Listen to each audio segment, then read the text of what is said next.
Son Jesus we pray. Lagi tayong nananalangin, we wish, we pray for happiness, happy birthday, happy new year. Pero ang laking factor ang pamilya para tayo maging masaya. O kung ano man ang nalalabi sa pamilya kung ito ay hindi kumpleto. How do you have a happy new year? It's important to have a happy home. So ang mga paalala ay gamot daw, sabi ng matatanda, sa taong nakalilimot. Kaya tayo ngayon bilang unang araw ng ating Sunday worship sa taon na ito, balikan lang natin ang mga basics. Kung tayo naman ay hindi makakalimot sa mga simpleng bagay, lahat ng mga complicated na bagay ay malalagay din sa ayos. So balikan natin ang mga basics ng isang masayang pamilya. Man, husband, father, sa mga kalalakihan, at kasama ng buong parents. Be godly. Yan ang number one duty ng tatay, ng padre de pamilya, maging makadiyos. Hindi lang maghanap buhay, kundi maghanap biyaya. Pagka ang magulang, lalo yung head of the family ay makadiyos, dumadali ang pagdaloy ng pagpapala sa buong pamilya. At pagka yung magulang o yung head of the family ang hindi makadiyos, magulo, napakadali ring pasukin ng kadiliman ang isang mag-anak. Halimbawa si Cornelius, isang Roman official, pero God-fearing, bagamat hindi siya Jew, Acts 10:2. Cornelius was a very religious man.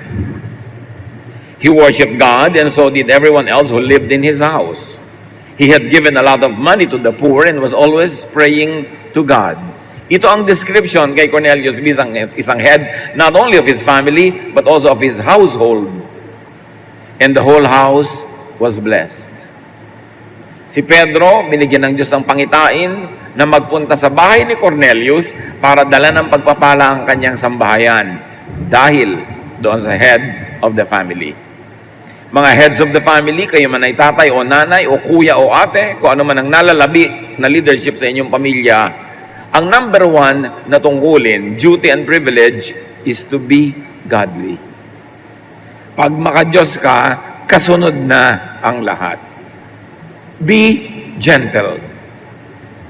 Ito ang isang balancing act ng isang leader. Dapat siya ay firm, dapat siya ay matibay, matapang, pero maamo, banayad sa lahat ng ibang bagay. Ephesians 6:4, parents, don't be hard on your children. Raise them properly. Teach them and instruct them about the Lord. So ang tatay, ang nanay, ang head of the family, sila dapat ang spiritual leader. At lalo kung nandun ang tatay at nanay pareho, yung tatay pa dapat ang spiritual leader. Hindi pang babae lang ang relihiyon. Hindi pang babae at pang bata ang Diyos. Dapat yung mga nangungunang kalalakihan sa pamilya, o kung babae ang nangunguna, sa kawalan ng kalalakihan nangunguna, unahin ang pagiging banaya ng ugali, mapagmahal. Kasi kung tayo ay mapagmahal sa ating mga anak, we produce happy children, and happy children make a happy home, and a happy home creates a happy adulthood for everybody. Marami mga pag-aaral sa psychology, psychiatry, and even sa sociology na nagpapatunay na pagka pangit, masaklap,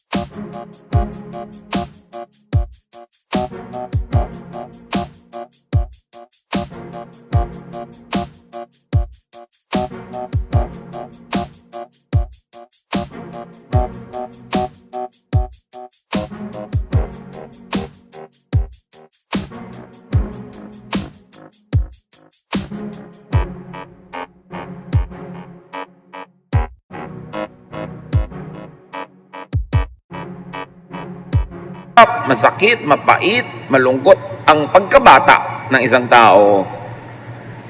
Madalas nakakaroon siya ng mga sakit na pangdamdamin na nagiging mahirap siyang makasundo, makasama pagtanda niya. o kaya nahihirapan siyang makipagkapwa-tao. Nahihirapan siyang magtiwala, nahihirapan siyang umibig kasi pinalaki siya na salat sa pagmamahal. Ang laki ng pananagutan ng mga tatay at ng mga nanay sa social problems ng isang bansa. Kasi ang social problems are created by people. And usually people who create social problems are people who came from broken, sad, bitter homes. Kaya para gumawa ng isang matibay na republika, dapat ang bahay, ang tahanan, matibay, masaya. Kasi doon pinalalaki, hinuhubog ang utak ng bawat miyembro. Sa mga kababaihan naman, woman, wife, mother, at isama na rin natin ang mga father. A good father is also a good mother and partly a mother. Be efficient and fruitful. Dapat ang babae, mabunga, maraming trabaho, maabilidad, hindi lang pambahay. Kahit nung araw pa, unang panahon, maski sa Israel nung unang panahon, ang mga napakahuhusay na babae ay hindi lang pambahay. Kaya describe yung napaka-ideal woman sa Proverbs 31. A truly good wife is the most precious treasure a man can find. Her husband depends on her and she never lets him down. She knows how to buy land and how to plant a vineyard, and she always works hard. She makes clothes to sell, she takes good care of her family, and is never lazy.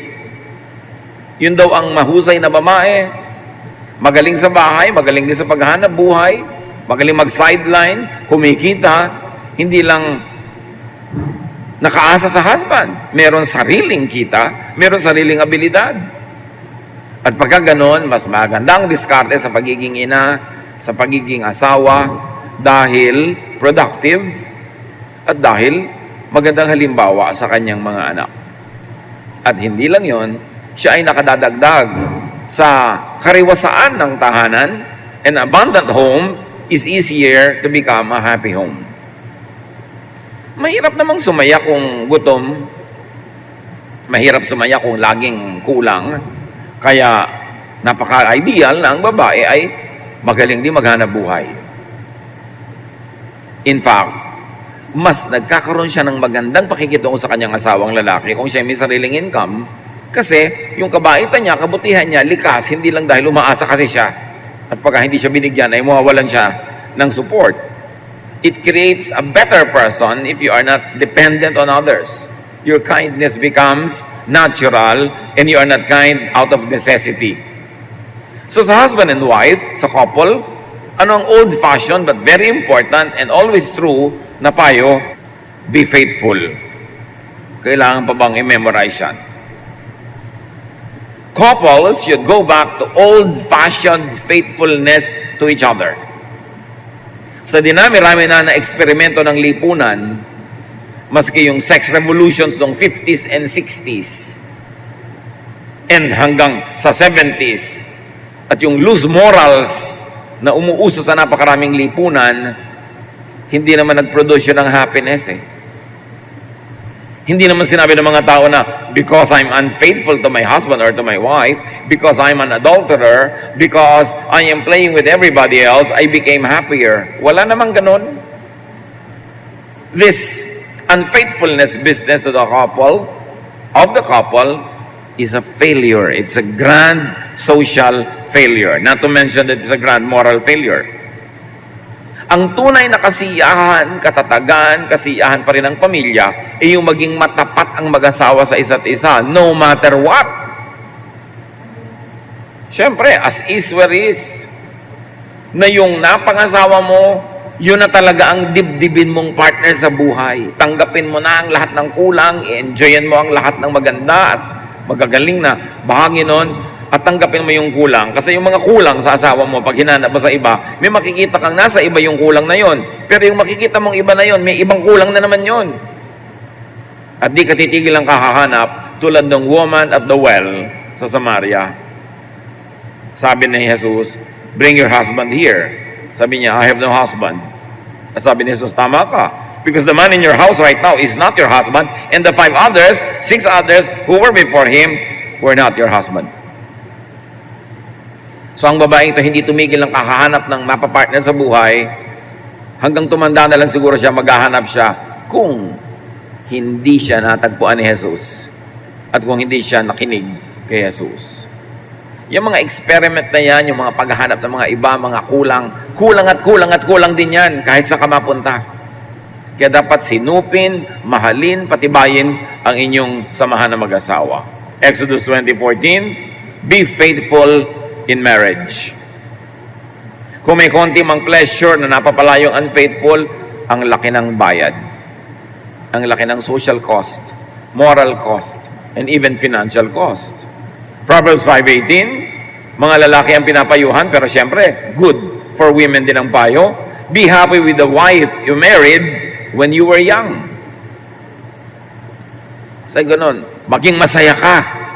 Turuan mong sarili mong manatiling masaya at umimbento ka ng kasayahan kasama ang babaeng pinakasalan mo ng mga bata pa kayo. Hindi yun, nung tumanda na siya, nagkakaroon ka na ng interes sa ibang bata. It never works. It never worked. It never will. Kaya yung institution of faithfulness to marriage is an institution because it has proven to be effective. Generally, universally, yun talaga ang effective approach. At mahalaga sa happy home, husband and wife especially, be peaceful, be peaceable. Kailangan ang laging pinopromote peace. Dapat madali kang makasundo, madali kang makipagkasundo, madali kang makipagmabutihan sa iyong sariling asawa. Because a peaceful partnership means happy parenting, and it leads to having a happy home.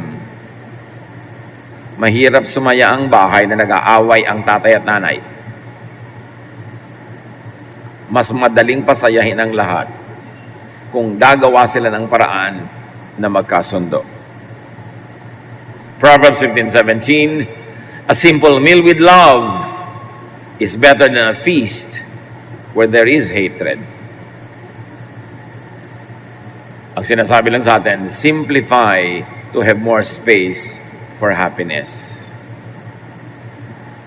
Kung magkakaroon ng kaligayahan, kapayapaan, katahimikan, contentment sa simpleng pamumuhay, tama na ang simple kaysa maluho, magarbo, pero complicated. Kaya yung mga pamilya na binebless ng Panginoon na yumaman ng higit sa dati, o dating hindi nga mayaman, tapos yumaman, dapat huwag niyong payagan na ang inyong pag-asenso, pagyaman, pagkakaroon ng mas maraming pera o mga kabuhayan, ay maging hadlang para kayo maging masaya. Huwag payagan o kung nagkapera ka ngayon, ibinabahay mo na tuloy si Kulasisi. Mabuti pa wala ka nalang pera para wala kang pambahay sa kanya kaysa merong ganon. Yung nagkaroon ng pera yung mga anak, nagkabisyo-bisyo, nagkawindang-windang ang buhay dahil yumabang. Dapat walang ganon. Pag pinagpapala ka ng Panginoon, binigyan ka ng mas marami ngayong pera kaysa dati, mas dapat kang matapat sa Panginoon at sa isa't isa. Hindi yung gagamitin mo yung blessing as a tool para ka maloko ng demonyo. Gagamitin mo yung tool na blessing para mapariwara, mapasama, para gumawa ng hindi tama. Mababawi ang ganong blessing. At kung hindi man yun mabawi, mawawalan niya ng bisa. Hindi magiging blessing ang bisa nun, magiging curse. Don't allow God's blessing to become curses in your life. What you do with the blessing will keep it as a blessing or will turn it into a curse. Proverbs 25:24, it is better to stay outside on the roof of your house than to live inside with a nagging wife or husband. Yung mga bahay noon sa Israel, ang bubong nila, pwede ka dong matulog. Yun nga, yung mga upper room Flat kasi. Pero, maginaw kung maginaw, mainit kung mainit. Maulan, mahangin. Pero ang sabi ng Proverbs, mabuti pa, tumira ka na lang sa sulok ng bubong ng bahay nyo kaysa sa loob nga ng bahay na maginawa. Tapos yung asawa mo naman, walang tigil ng yakiti, yakitak. Kaya iwasan na yung naging-naging. Wala namang nagbabago, kananag mo Meron ba? Yun namang ninanag, kaya hindi tumitigil yung nagger, kasi hindi ka nakikinig. Kung nakinig ka ba naman, di titigil na yan magnag. Pero dahil ayaw mong makinig, yun namang nagger, ayaw tumigil, pareho nila kayo mag-ceasefire para tumahimik ang buhay. Kung dakdak ka ng dakdak, wala naman nakikinig, sayang ang pagod, nagkakalayo-layo lang ang mga loob nyo, manahimik na lang, lunukin ang laway, magtiyaga, magtiis. Yun ang sikreto ng masasayang pamilya, hindi yung nasisiyahan ka lagi sa mga kasama mo sa buhay, kundi tinuturuan mo sa sarili mong tanggapin sila, enjoyin ang kanilang mga katangian, at patawarin, takpan ng pag-ibig ang kanilang mga kakulangan. Do not unnerve one another. Do not get into each other's nerves. Huwag niyong laging inisin ang inyong asawa, ang inyong anak, ang inyong magulang, kasi yung bahay para yung swimming pool. Bawat pangiinis mo, pagtalikod mo sa tungkulin, pagtataksil mo, nagbubuhos ka ng lason doon sa pool, na kayo-kayo naman ang lumalangoy-langoy din doon, kayo din ang malalason. Bakit lalasunin ang sariling tahanan? Kung yung asawa mo, lagi mong kailangang inag, hindi rin naman nagbabago, ikaw na lang magbago, o stop nagging. Pero tandaan nyo, pag may nagger, pakinggan nyo yung point. Baka may point siya eh. Bakit ba siya nagnag? At pakinggan. At kung tama ang kanyang point, ibigay para matahimik kayo. Pero dahil nga hindi naman lahat ng tao nagkakasundo kung ano ang tama, kung ano ang pinakamabuti, magpatawaran na lang, magpasensyahan at tigilin ang mga ugali at asal na nakakapagpagalit sa kapwa. Kahit ka pa tama, pag nagalit mo siya, mali na ang bunga para sa lahat. Ngayon, mga tatay at mga nanay na mga biyanan, be loving. Especially kung magkakasama kayo sa bahay o magkakalapit. Tulad sa Ruth 3:1, nung namatay ang anak ni Naomi, sabi niya sa kanyang manugang na si Ruth, "It's time I found you a husband who will give you a home and take care of you." Napaka-thoughtful na biyanan. Sabi niya, namatay na ang anak ko, biyuda ka na, panahon na para ihanap kita ng mapapangasawa mo para magkaroon ka ng sarili mong tahanan at may mag-alaga sa iyo. Ang sarap na biyanan. Iniisip ang kapakanan ng kanyang manugang. Mga biyanan, kung kayo may mga manugang na, one great way to love your son or daughter is to love his or her partner. Yun ang pag-aralan. Titigil ang gulo ng planeta kung pag-aaralan ng biyanan na mahalin yung manugang. Mahal kasi ng anak mo yan. Mahal ka rin. Pag lagi mong hinati ang puso ng iyong anak, lagi mong sisirain ang iyong manugang, lagi kang magdadrama, magpapaawa, aawayin mo ang iyong manugang, yung anak mo nagdurusa. Gusto mong bang gawin sa anak mo yun na nagdurusa siya? Mahalin ang mahal ng inyong anak para tahimik ang planeta. May kilala nga ako isang lalaking lagi nag-aaway ang kanyang nanay at ang kanyang asawang babae. Gusto na niya magbaril sa sarili. Sabi niya, alam mo, gusto ka na magbaril sa ulo ko kasi ang gulo-gulo ng nanay ko at asawa ko. Sabi ko, bakit hindi yung asawa mo at nanay mo ang barilin mo? Ayaw naman niya. Siyempre, joke. Pero ang point, ginugulo niyo ang inyong anak pagka hindi niyo patatanggapin yung napangasawa. Kahit pa babaeng tamad, babaeng magastos, ang kapal-kapal mag-makeup, yun na yung napangasawa ng anak niyo eh. Kahit pa yung mga kamag-anak niya, laging nandun sa bahay ng anak niyo. Yung nanay niya, laging nandun. Tapos pagka uuwi yung nanay niya, daming bit-bit. Hayaan nyo na. Hindi nyo rin naman mapipigil. Be wise. Mas mabuting minamahal nyo kaysa tinatanggihan ang inyong manugang. May mga manugang talagang mahirap mahalin. Totoo yun. Pero mas mahirap makipagyera sa kanila. Kasi mahal din yun ang inyong anak. Hirap din lang at hirap. Doon na kayo sa mas maganda ang bunga. Yung kayo na ang maging mapagbigay, kayo na yung maging mabait, para tahimik. Exodus 18:24, Moses followed Jethro's advice. So yung biyanan ni Moses, nagbigay sa kanya ng magandang payo at sinunod naman niya. So mga biyanan, be wise para nakakapagbigay ng magandang payo, hahangaan kayo na inyong manugang at pag nagsalita kayo, kayo susundin. Kasi nakikita nilang hindi kayo biased, mahal nyo rin sila, kapakanan nila ang inyong hinahanap, magpayo man kayo, mas papakinggan kayo. Earn your right to be heard. You don't get to be heard only because you're older or because you are the in-law, but because you have proven yourself to be wise. O mga anak namang lalaki at babae, sons and daughters, listen to your parents. Siguro less than 1 to 2% ng magulang ang magtuturo ng mali na alam nilang mali yun. Mali man ang maipayo ng magulang, baka nagkamali lang dahil tao lang, pero hindi sasadyaing ipahamak ang anak. So, general rule, makinig kayo sa inyong mga magulang. At kung sakali ang sinasabi ninyo ay talagang labag sa karunungan, katalinuhan, sa common sense, ipaliwanag nyo ang inyong pagtanggi sa isang galang na paraan. Pero, kung pipili lang kayo ng susundin, kalooban nyo o kalooban nila, lalo't kayo mga menor de edad, makinig kayo sa magulang nyo. Kasi hindi kayo ipapahamak ng magulang. Kabutihan nyo ang laging iisipin nila. Proverbs 6:20, obey the teaching of your parents. Akala nyo ba kung may internet, kung may mga school, mas marurunong ang mga kabataan kaysa matatanda? No. Those who are in the information age, in the information technology, are only better informed. It doesn't mean that they are wiser. It takes time to be wise. It takes living a life, a long life, to be wise.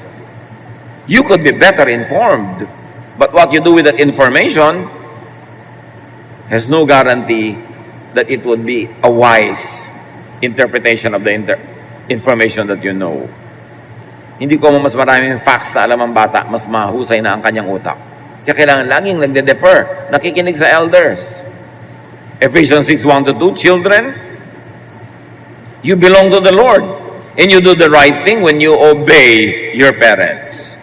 The first commandment with the promise says, obey your father and your mother. Go back to that old-fashioned template na sumunod. Mga bata kasi akala nila, alam na nila. Lalo ang mga bata ngayon, mas maagang kumikita ng pera, mas maraming pera ang kabataan ngayon kaysa nung araw. And sometimes they interpret their financial independence as really independence from the spiritual guidance of their parents. Yun yung blessing na nagiging curse. Dapat kahit may kotse ka, kaya mong lumayas ng lumayas, umandar ng umandar, makikinig ka pa rin sa magulang mo, pagka pinipigil ka. Marami kang pera, pero pinipigil ka rin ng magulang mo sa ganung mga uri ng puntahan at gagasusin, makinig ka pa rin. Don't let that blessing, material blessing, the freedom the society gives you now, don't turn it into a curse. Listen to the wisdom of those who have lived a life longer than yours. And children, bring joy to your home. Not problems, not troubles. Ang iuuwi niyo sa bahay, kasiyahan. Magbabalita kayo sa magulang niyo yung maganda, yung masaya. At kung meron mang hindi maganda, hindi masaya, dahil lang beyond your control. Bawat isa may pananagutan na mag-ambag sa ikabubuti ng pamilya. Alam namang tatay mo lang yung nagpapabuti ng pamilya nyo, tapos lahat kayo, winawaldas nyo yung pamilya nyo. O nanay lang yung gumagawa ng mabuti, tapos yung tatay hindi, yung mga anak hindi. O anak lang ang gumagawa ng mabuti, yung mga magulang hindi. It will never work. It will have to be everyone's effort. Home nyo yan eh. Dapat lahat may contribution. Proverbs 15:20, children with good sense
make their parents happy.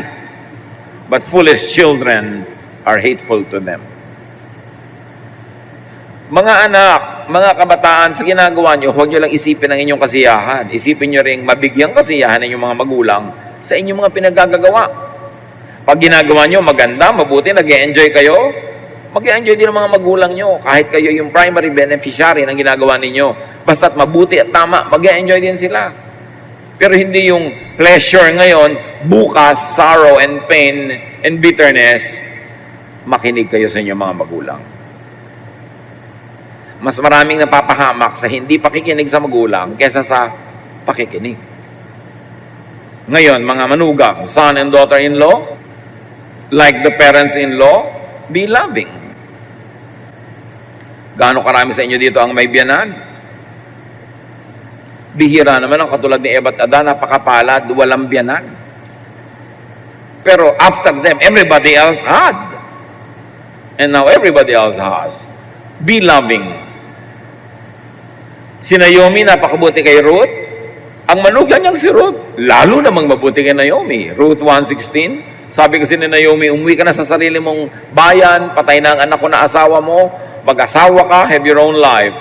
Ruth answered, please don't tell me to leave you and return home. I will go where you go. I will live where you live. Your people will be my people. Your God will be my God. Biruin yung manugang to.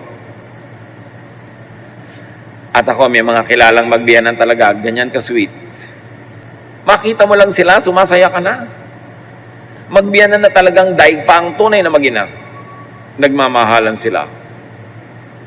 One great way to love your partner is to love his or her parents. Mahal niyo ang asawa niyo, mahalin niyo ang magulang niya. Huwag niyong turuan yung asawa niyo na maging suwail. Huwag niyong tuturuan ang asawa niyong lumayo sa sarili niyang magulang. At huwag niyo siyang ilalayo sa kanyang magulang. Hindi yung, pag may mga okasyon yung pamilya niyo, lagi na lang daladala mo yung asawa mo doon, pero sa okasyon ng pamilya ng asawa mo, absent kayo lahat. Hindi yun mabuti. Dapat nga, ito pang anak ka nagtutulak sa kanyang asawa na, o punta ka sa nanay. Kung hindi ka makasama, papuntahin mo. Ito, dalhin mo sa kanya, regaluhan mo. Ganun lang mabuti at makadiyos sa manugang. Mahalin mo ang magulang ng iyong asawa. And listen to your parents-in-law. Makinig.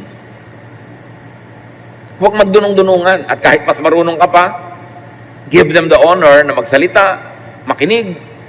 At kung hindi man masama ang pinapayo, sundin. Exodus 18:24, Moses followed Jethro's advice. Si Moses na yun, nakinig pa sa biyanan. Sino ka para hindi makinig? Yan ay kakatahimik ng mundo, hindi yung mga kabaligtaran. Mga biyanan na nakipag-away sa manugang na nakipag-away sa biyanan, walang katapusang gulo yan. At dapat natutunan natin that it never works. And if it doesn't work, change it. If the shoe does not fit, don't wear it. At sa lahat naman ng miyembro ng pamilya, everyone provide for the family. Mag-contribute. Kung pwede ka nang maghanap buhay, kumita, maghanap buhay ka, kumita ka, mag-contribute ka sa gasto sa bahay. At kung hindi ka pa pwede maghanap buhay, dahil sobrang bata pa, o sobrang matanda nang hindi na pwedeng maghanap buhay, tumulong naman kayo sa pagtitipid, sa pagko-conserve, sa pag-aalaga ng resources ng pamilya. 1 Timothy 5:8, people who don't take care of their relatives, and especially their own families, have given up their faith. They are worse than someone who doesn't have faith in the Lord.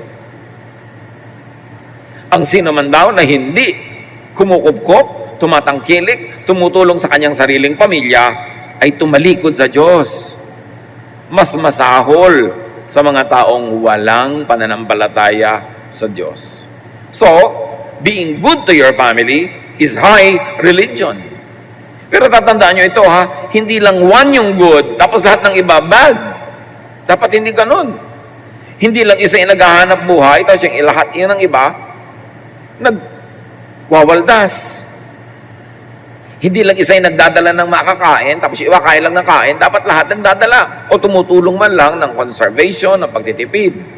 Everybody in the family should give and contribute to family finances. Do not just take.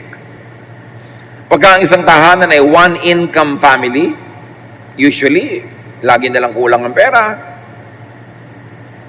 O lagi na lang na may nangaabuso. Dapat lahat mag-contribute. Kasi lahat nagko-consume. And very importantly, everybody in the family, learn to forgive. Colossians 3:13, put up with each other and forgive anyone who does you wrong, just as Christ has forgiven you. Itong verse na ito, alam na alam natin, paulit-ulit, forgive, forgive, forgive. Ito na lang ang tanong, sinunod nyo na ba? Okay, may atraso sa iyong biyanan mo, ang manugang mo, ang kapatid mo, ang nanay mo, tatay mo, anak mo. Sinunod nyo na ba itong forgive, forgive na to? O parang dekorasyon lang sa tenga? Kasi para talaga tumalab, dapat sundin. Mahirap po magpatawad. Tama. Pero mas mahirap hindi magpatawad. Mahal ang bayad pag nagpapatawad ka. Pero mas mahal ang singil sa hindi nagpapatawad. Mahal din lang at mahal, doon ka na sa mabuti, sa itinuturo at inuutos ng Diyos. Ito, magsisimula na naman isang bagong taon. Huwag nyo nang i-carry over to this new year, yung mga dati nyong galit, inis, nanakit, tampo. Dapat wala na yun.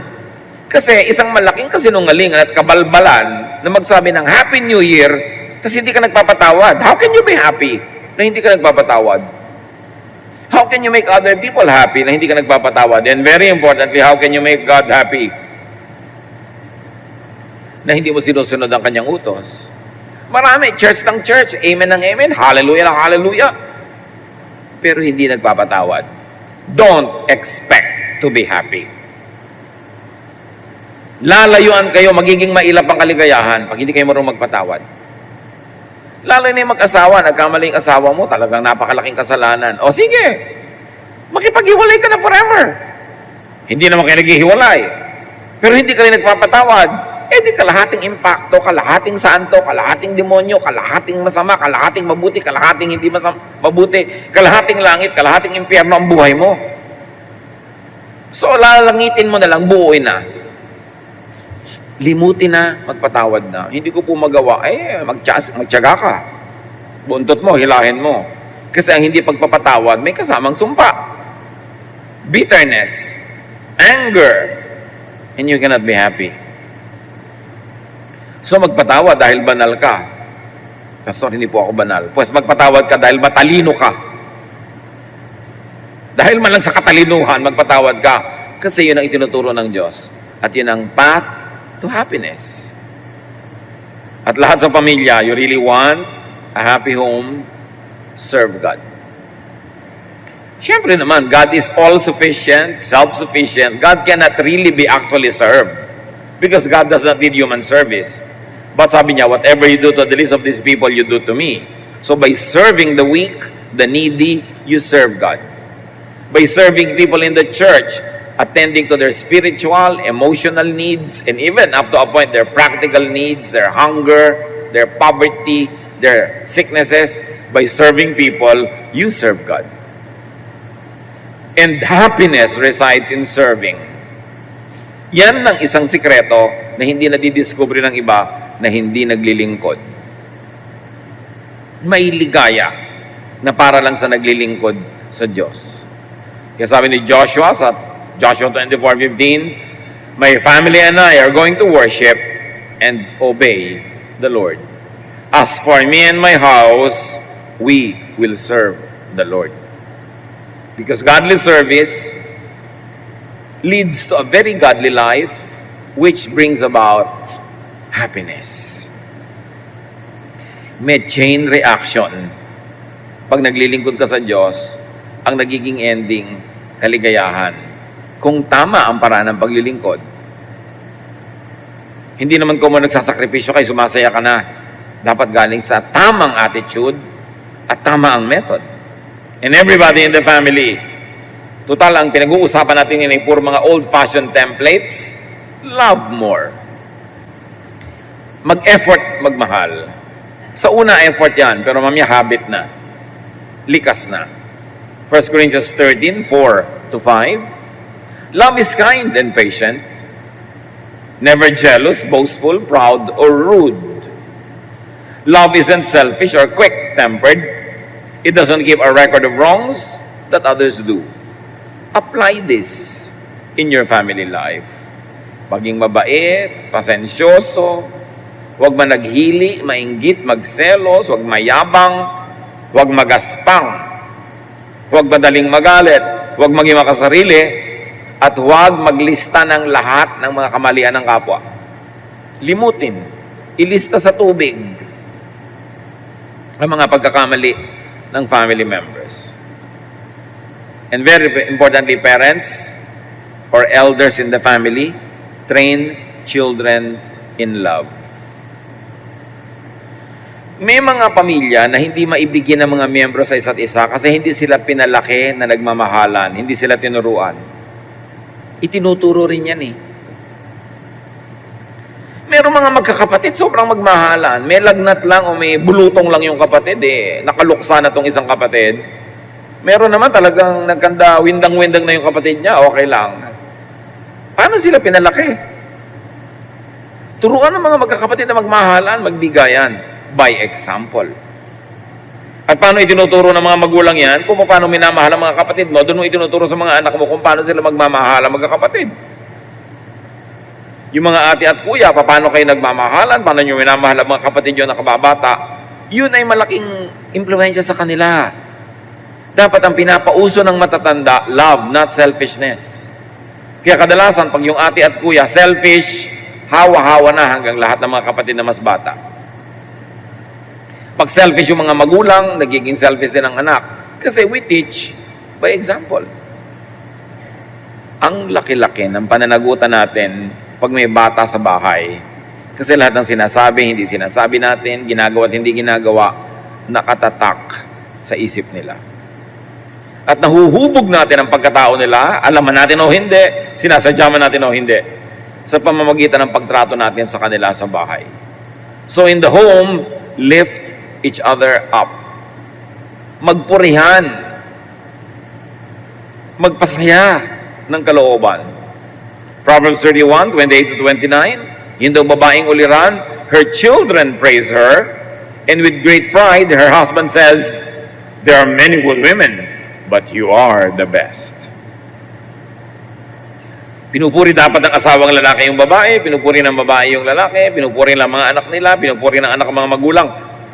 Eh maraming bahay, kabaligtaran. Pintasan ng pintasan, siraan ng siraan, nag-iinsultuhan, nang lalait ng isa't isa. Anong natatanim sa puso? Galit, inis, hindi pag-ibig. So magpurihan, imbes magsiraan. Siyempre yung puri naman na nakabase sa katotohanan, hindi naman yung guni-guni at pantasya. Na alam mo naman talagang hindi kagandahan ito. Isa sabi mo, ikaw ang pinakamaganda dito sa barangay natin. Yung dapat realistic. May mahahanap ka at mahahanap na laging mapupuri. Kailangan laging pinupuri. Bata, hindi lang pinupuri, dapat balance, ay tinutuwid din na mali. Pero pinupuri. Pag marunong kang pumuri, pag sinasabi mo na yung mga mali, hindi magagalit sa'yo. Kasi alam niya, hindi ka biased. Pinupuri mo ang dapat purihin at tinutuwid mo ang dapat ituwid. So elders and seniors, be wise. Mga matatanda na, akala nung iba pag matanda na, wala na silang papel sa buhay. No. Ang laki na impluensya nyo sa pamilya nyo kung sila'y mag-aaway o